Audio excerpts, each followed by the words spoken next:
Reselling taxes is probably the biggest hurdle for new and seasoned resellers, and it's probably the thing that causes the most anxiety throughout the year in our job.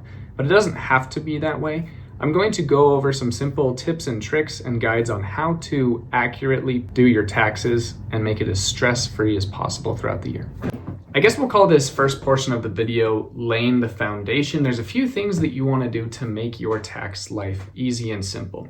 The first and most important thing you want to do is consult and hire a tax professional like a CPA. Not only are they going to make sure that your taxes are filed properly and correctly and save you a ton of money on your tax bill, it's also going to help you keep all of your systems very organized and stress-free, and it's going to hedge against a potential audit. If you are going to do business in the Americas, I would do everything in my business knowing that one day I will be audited.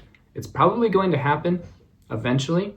If you do business for years and years and years, you should expect it to happen. Having this CPA in place is going to have everything organized, so that way when that potential audit does come, you won't have to pay any fees and it will be a very quick process. So I would go to Google on your phone or desktop and type in free tax consultation near me. This is going to pull up a list of a ton of CPAs that are willing to talk to you for free about your income and your business. They're going to guide you on how to file your taxes and what deductions and write-offs are available to you. And then they're going to pitch to you in that meeting why you should have them do it for $50, $500, a few $1,000s, whatever it is that they charge for your operation. Another very important step in laying the foundation for your taxes and business is opening up a business bank account that is separate from your personal bank account. It's very important that you do this for a number of reasons. One of them is it's going to keep everything separate and very easy for you to itemize and separate all of these transactions and deductions. So that way, when it comes time to do your taxes each week, month, year, however you do them, it will be significantly easier because you don't have to itemize out all of your personal expenses and payments from your business expenses and payments.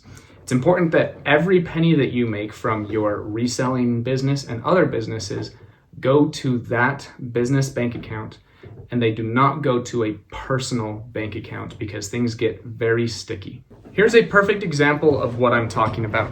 Let's say that you sell a heavy item on Facebook Marketplace for $600, and the person, instead of paying with cash, they Venmo you that $600.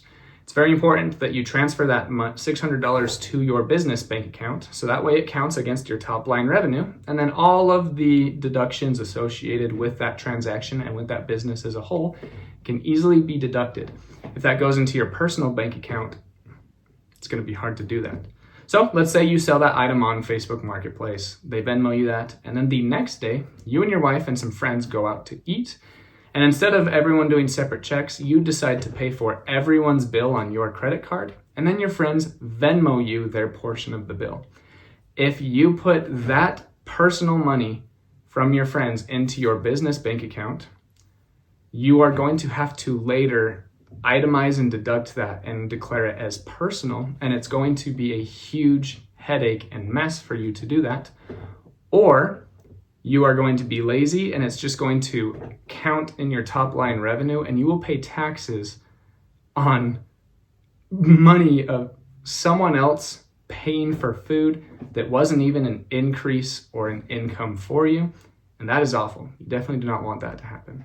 If you have already been reselling and this is your first time doing taxes and you haven't set up this separate bank account, don't worry, you haven't done anything illegal, you haven't royally screwed up.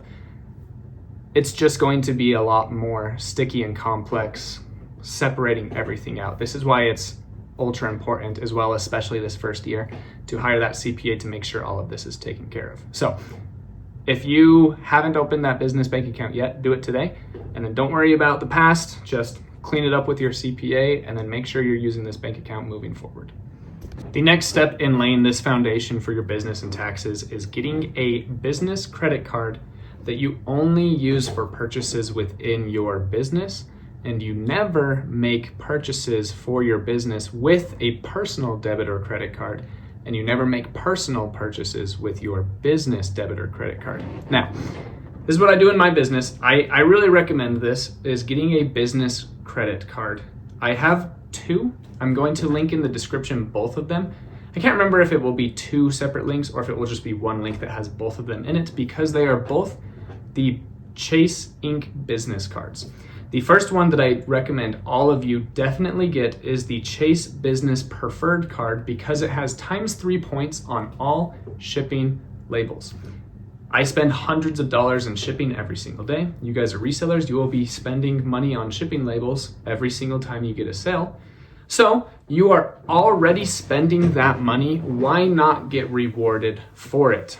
So I utilize this to take Brinley and I to the Bahamas and Hawaii and Greece and different vacations multiple times every single year, because we are spending tens of thousands of dollars on shipping. We are getting ×3 points on them. Now, I won't get too deep into this, but I also have a personal Chase business card. A personal Chase card that I'm able to transfer all of these business points to that card, and it gets a ×0.125 kicker on all points. So I'm getting ×3 points on my business card, and then I'm moving it over and getting an additional 1.25. And then when you use it with certain hotels or certain locations, you get additional sometimes ×2, ×3 points. So sometimes I'm getting 8.5% back on my card. It's amazing. It's a huge revenue stream for us, but we use it all for travel because that's how you maximize it, and it's really cool. Definitely get that one. The second one, so that's the Chase Inc. Business Preferred, ×3 points on all shipping labels. And then the other one that I have is also the Chase Inc., but this is the Business Unlimited. Jeez. I get 1.5% cash back on all purchases. So on the other one, I only get 1% cash back on everything ×3 for shipping labels. This unlimited one I use to purchase all of my inventory because I get that additional 0.5%. Again, I'm able to move those over to my Chase Sapphire, and I'm able to utilize them for travel, right? I get 1.5% on all of my inventory. It's money I'm already spending, and I'm spending hundreds of thousands of dollars per year on inventory. And I use this for every other business expense that I have as well. So with these two cards, I'm able to make a ton of money off of my transactions that I am already spending money on in my business. But this is for people that are disciplined and aren't going to get into crazy debt and rack up debt and have it be a destruction to your business. Because if you don't pay off your balances, then you are paying anywhere from 18 to 28% in interest, and you are killing all of your profits. So if you don't trust yourself with a credit card, every time you open up a business bank account, I think in order to have a checking account, you have to have a debit card. Just use your business debit card. Only make transactions in your business with your business credit card. Never use personal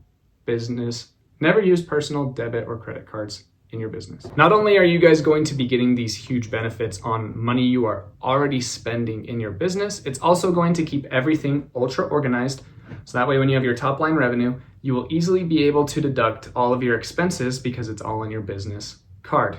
What's also cool about these two cards is they also have categories. So if you buy bubble wrap, for example, it will automatically place that in an office supplies. So that way you can deduct that very easily on your taxes, and your CPA can follow along with that very easily too. Same thing if you pay for your internet and phone bill, inventory, everything. Real life scenario, I like to give you guys these. A lot of times I'll go to Walmart and I will buy a mix of personal and business items. Do not just buy all of that with your business credit card, because then you will have to go back and deduct the personal items, or you will fraudulently write off those personal purchases on your taxes, and you can pay penalties and fines and even go to jail for that. So don't do that. What I do is, if I go to Walmart and I buy 10 items, seven of them are personal and 3 of them are business, I will do 2 transactions. I will scan the 7 personal items and I will pay for them with my personal card. Then I will scan the 3 business items and I will pay for them with my business credit card. Very important that you keep all of these things separate for the ease of writing everything off and keeping it organized, and for making sure you are hedged against an audit, because it gets real sticky if you purchase personal things with a business credit card. A lot of people ask me about different tax and accounting softwares like My Reseller, Genie, or Flipwise, or similar products. These can be very valuable for you because they keep things very organized and they automate a lot of processes for you. However, they're not needed. Many of you guys will find value and should actually get these softwares. It's just dependent on your personality and the way you run your business and the numbers that you're doing. But if you have this business bank account, you have these credit cards, and you'll see later on in the video how much information is on these eBay and like platforms in your seller hub. A lot of this information is already there right in front of you if you follow these processes, but it is very nice to have these softwares for the additional stuff like that we're going to talk about, like your inventory costs and your mileage and all of the other deductions in your business. So there is a link to My Reseller Genie below in the description. It's a valuable service. If it's for you, I would definitely recommend looking into it and paying the monthly subscription for it. I think they have multiple plans, which is also going to be a write-off at the end of the day. But whatever works best for your business. I do this with just my bank account and my credit cards, and I don't need any softwares to support me in this. But a lot of people, it's very beneficial. So make that decision below. The next step in the foundation is identifying your business identity and its structure. So a lot of people always have questions about, should I do sole proprietorship, LLC, S corporation? What are all of those things? I'm going to briefly explain them, but what's important to remember is don't just listen to some guy on the internet. It's very important to go to a CPA who has earned your trust and your business and do what they tell you to do and have that open dialogue with them. Now, what I did was I was a sole proprietorship for the first $650,000 of revenue I made in my reselling career. What a sole proprietorship is you're just a person. You are Jacob Ryder, social security number, who is earning income, okay? So the way that the taxes work out on this is, let's say you make $1 million, and then you have $700,000 worth of deductions and write-offs and expenses. You're left with $300,000, and you pay taxes on that $300,000 according to your bracket, and then you pay an additional 15% for personal income taxes. This just is like 2.9% to Social Security and like 12.5% to Medicaid. This is what I recommend doing when you first start, especially if you're only making a few $1,000s profit, $20,000, $40,000 in profit. There's not like a magic number, but you do eventually want to go to an LLC or an S corporation for two main reasons. The first main reason is for liability protection, and the second reason is for tax advantage and savings. The reason why you would start an LLC, which is a limited liability company, is for that liability protection. So if you sell something on eBay and a buyer is harmed, they can sue you in certain cases. For example, if you sold some shampoo and nowhere on the bottle does it say it's toxic, and nowhere in your description does it say the shampoo is toxic, and then that buyer decides to consume that shampoo and gets injured, you are liable for their medical costs. Even though they're an idiot, you didn't put that disclaimer, right?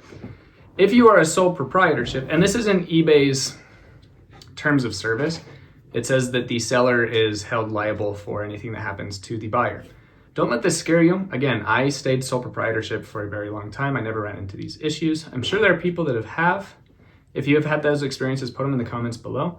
But like I said, eBay does a good job of protecting us from this liability, from not allowing us to list these items that are very liable, like items that require prescription, helmets, things like that. So they do a good job at making sure that we don't run into those issues. But then when you do, if you are a sole proprietorship, I'm just Jacob Ryder, social security number, they sue Jacob Ryder. And if I have a house and cash and cars and assets, then they can sue me for all of those assets. If you set up a limited liability company, you are acting as a company. So if you sell something to a consumer and they try to sue you, they can only go after the assets of the company, they can't go over the assets of Jacob Ryder. They can't touch my house because It's not an asset of the business, it's an asset of Jacob Ryder. Like I said, I did not form an LLC for a very long time in my business. If you would like to, you totally can. It's very cheap and inexpensive. It's just a process and a couple things you got to do, which I will not be going over in this video.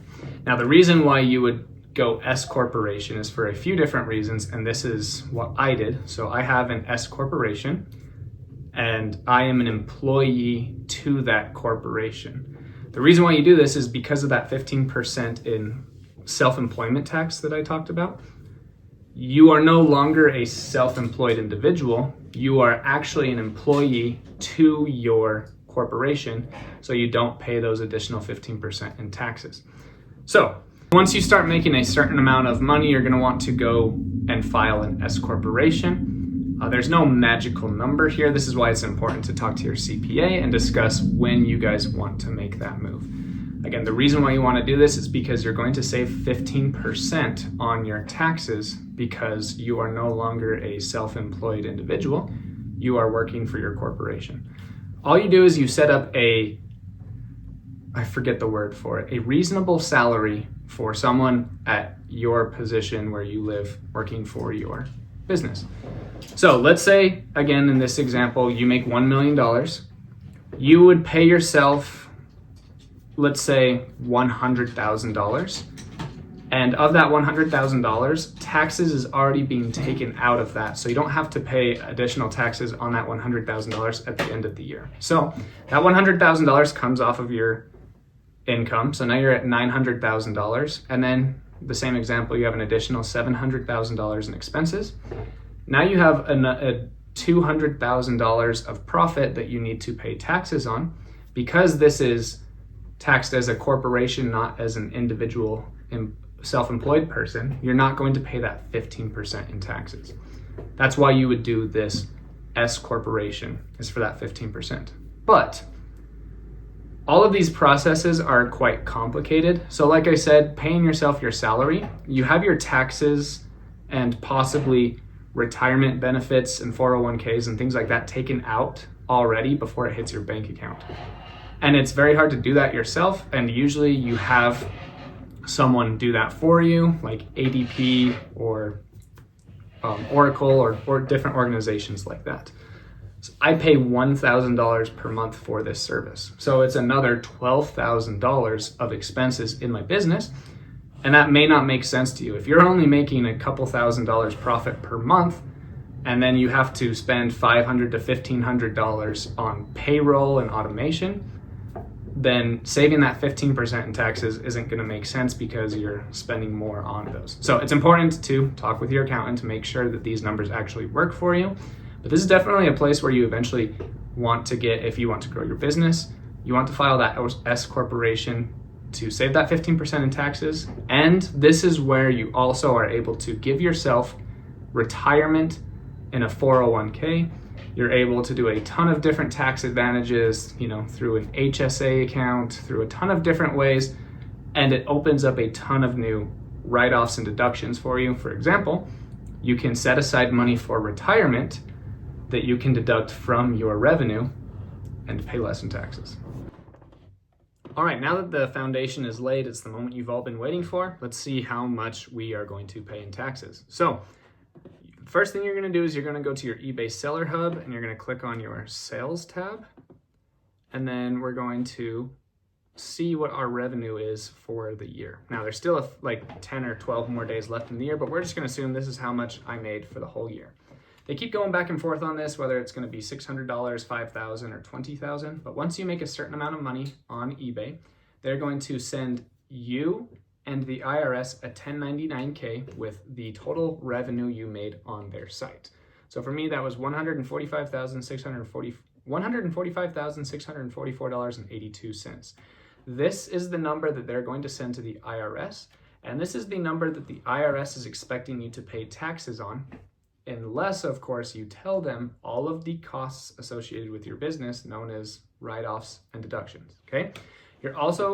Many of you guys sell on Mercari and Poshmark and whatnot, okay? I sell on Mercari and Poshmark, so I'll need to add the revenue of those as well.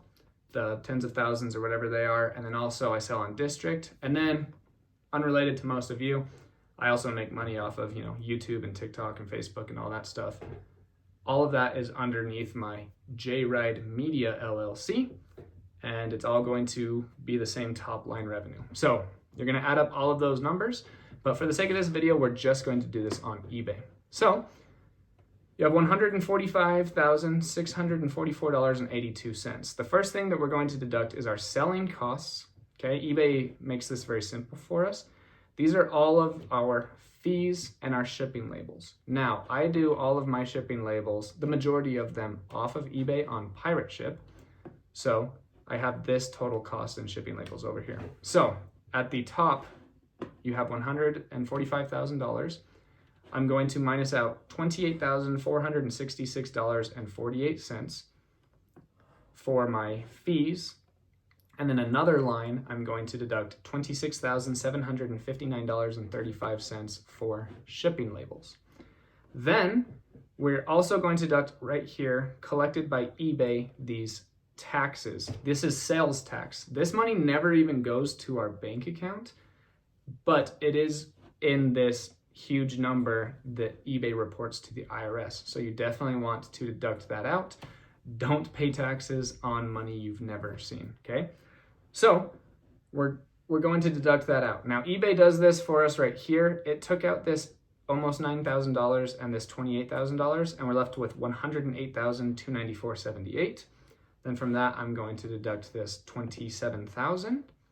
And then here's another important one that a lot of people miss, is you want to go to your payments tab and select taxes. And then you're going to want to go to reports. It's also going to show you all of the money.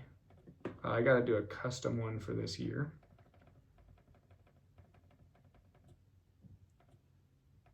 Oops, we're going to do January 1st to the current day. And this is going to generate how much money we spent in refunds. So, gross refunds, gross claims, payment disputes, this is all money that I lost from that original as well. So I'm going to deduct $15,743.52 from that top number as well. Also keep in mind that if you are doing claims on these refunds, because a lot of them are, USPS or UPS's fault, and you get checks for that, then you're going to have to add that toward your income that you are deducting from. Luckily, you have a business bank account and you only deposit those refund checks into that bank account. So it's much easier. You don't even have to go to all of these sites. You just have how much money you made in that account, and then you deduct all of these things from it. Most likely the next biggest deduction you are going to take out from your top line revenue that you're going to write off is your cost of goods on your inventory. This is where everyone gets super stressed. So I just want to tell you guys a few things that you can do to do this. I do this the simplest way possible. I have all of the money that I make go into the same bank account, and we have that top line revenue. And then at the end of the year, I just do this once. I don't do this every week or every month or every quarter. I just do this once per year. I have how much money I made in the whole year, and then I just minus out how much I spent on inventory. I don't do every single item. I don't do I bought this toy for $7 and I bought this VCR for 10 and this vacuum for 25. I just put, I spent this much on inventory. It's usually hundreds of thousands of dollars, right? The easiest way to do this is to only buy inventory with your business credit card. It's all right there. Now, everyone is immediately asking, what about when I buy things at flea markets or yard sales with cash? The best thing to do is you just deduct money from your business bank account. So let's say you go to yard sales on Saturday and you take out $400. It's going to see minus $400 on your bank statements. That's for inventory.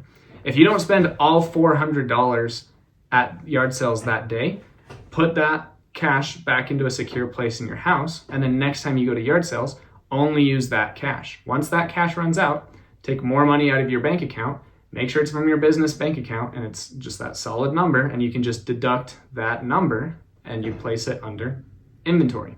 So at the end of the year, I add up all of my inventory purchases on my credit cards. I add up anything that I purchased on Venmo or PayPal that used money from that bank account. And when I take out cash, I just add up all of those cash withdrawals. So just have a spreadsheet or something, or you can use a software that I've talked about in the video, and you just put minus 400 for inventory. Don't itemize it out to all of your items. Just put minus $400 for inventory, minus 100, whatever it is that you do. Most likely the next biggest deduction and the next most stressful and anxiety-riddled deduction for resellers is your car. Everyone says, oh, well, after gas and drive time, you're losing money, right? Okay, so, sorry, that's just for the haters on TikTok and stuff. You're gonna be driving your car a lot in this business. You're gonna be driving it to thrift stores and yard sales, and you're going to be driving your items from your house to the post office. You're going to be doing a lot of things for your business in your car. What you can do is write off the mileage. I believe for this year, it's gonna be 63 or 67 cents per mile, which is awesome, okay? So, however many miles you drove for your business, times that by 0.6. So, let's say that you drove 50,000 miles this year for your business. You're gonna do 50,000 times 0.67. Boom, you just got another $33,500 in write-offs. Put that for vehicle one. My wife also drives for the business. She drops off packages, she goes sourcing, she does a lot of things for the business in her car.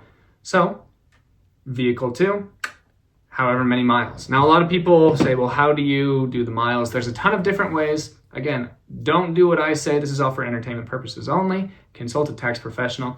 There's a few different ways you can do this. A lot of people will take a picture of their odometer on January 1st, and then they will take a picture of their odometer on December 31st, and it will show, I drove 100,000 miles this year. And then they will say 70% of those miles were for the business. And then they write off 70%, or in this case, 70,000 miles. You can have, there's a ton of apps that will track, hey, you just drove. Was all of this for your business? Yes or no? If it was, hit yes. Or you can put it was 80% for my business. I did business errands, and then the last 20% of the drive I did personal errands. So you write off 80% of the miles. You can do that. There's a few different ways to do this, but just make sure that you're writing off your mileage. It is a huge deduction, and it can save you a ton of money on taxes. A huge deduction is office supplies, such as polymailers, bubble wrap, boxes, toothbrushes to clean your stuff, all of your cleaning supplies, all of these bins, your storage system, your racks, anything that you use desks, anything that you use in your office, this computer, all of this stuff are tax write-offs because buying these things help you make money in your business, and you bought them to make money in your business. So you write all of these things off. How do you track this? Only buy this stuff with your business credit card, and it will make your life so freaking easy. Like, you don't have to make sure you keep receipts. The only reason why you keep receipts is in case you are audited, and then you can show the IRS, hey, I actually spent this much money on all this stuff, okay? But you don't have to reference your receipts. Just make sure it's all on one business credit card. You see how much money you spent, you deduct that flat line from your expenses. You have your internet and your phone bills. So I have a personal phone that I use for my business a lot, and I have a second phone that I'm actually recording on that I solely use for my business. So I write off the purchase and the monthly payment of my cell phone 100% for my phone. And then if you also use your phone to call your mom and talk to your children, but you also use it to take photos for your business, talk with your consultant, with your tax professional, and you can see how much of your phone bill you can write off. You can do the same thing for your internet. If you're watching Netflix on your internet, but you're also logging onto eBay and performing your business duties with your internet, you can also write off a portion to even all of your internet. Same thing with your home office. This room is only for eBay. I don't know what the measurements are, but you can just Google them. You can write off a certain amount of money per square foot up to a certain square foot. So I think the total amount that you can write off is somewhere between $1,500 and $1,800. If you have a space dedicated for eBay, if you hold all your inventory in your garage, boom, write that off. If you work in an office that is dedicated for your eBay business, write that off. You're also going to have a ton of different expenses that we'll talk about. Many of you guys are in the tech and sports or daily refinement group that you pay like $35 a month for. If you're doing that, write that off, because that is for education purposes to make more money in your business. It helps you make more money. If you are doing it strictly for your business, that's a write-off. If you have a paid subscription, for example, the Reseller Island podcast or the Trash to Cash podcast, you can write off that subscription each month because it's for your business. All of these subscriptions, also your eBay subscription that you pay $5, $29 or $69 a month for, you write that off. If you use Photo Room or a cross-listing service, anything like that, any subscription that helps you in your business, you write all of those things off because it is a cost of doing business. Travel. Many of you guys will be going to reseller meetups to talk about eBay and learn about eBay and other platforms. If you get a hotel or you purchase a ticket for that event, write that off. If you guys are going to a different state and you are staying the night and you go thrifting and you do some sourcing on your phone and you're doing business related things during the day, you can write off those trips. Make sure that you're getting all of this written off so you are paying legally the smallest amount of money you can for your taxes. If you are paying for a storage locker to store your eBay inventory, write off that facility. I think I already said this, but if you buy racks to put in that storage unit or that warehouse, definitely write that off. Guys, I hope you're understanding that everything that you buy with the purpose of enhancing your business and making you more money in your business, you write it off. Every cost of business you should write off, and you only pay money on your profit. You only pay taxes on your profit. Also, if you guys have any employees that you guys are paying money, whether it's regularly or infrequently, make sure you are writing that off under employable wages. So if, like in my example, I have my mother and my mother-in-law work for me and I pay them. I also have some other people do offsite things for me for my reselling business and also for my content business. At the end of the year, it's very easy. You just type into Google, issue 1099K. If you paid someone $1,800, then issue them in 1099K. You got to get their social from them and their home address, and then you send them, just as eBay would send you your 1099K. Send your employees these 1099Ks, unless of course you're an S corporation, then you already have them on payroll and that's all taken care of. But for you smaller sellers that, pay your cousin or your aunt or the boy or girl down the street for helping you listing, issue them a 1099K and write that off on your taxes. So again, make sure that you consult a tax professional. Make a separate bank account for your business. Make sure you have a debit or credit card that you are only using for your business purchases. Make sure that you understand what path you want to go. I really recommend sole proprietorship for the majority of you guys, unless you're making hundreds of thousands of dollars per year. Once you have all of that, add up all of the money that you made in your businesses, add up all of your money from eBay, every single penny, every penny that went into your bank account. From eBay, from Mercari, from whatnot, from any other streams of income that you have associated with your business. Make sure that you add it all up, and then from that huge number, you are going to deduct all of these expenses that we just talked about, and then make sure you have your CPA on the same page as you. You take care of this, and you pay your federal income tax, and you're also paying your state tax, and you'll be good to go.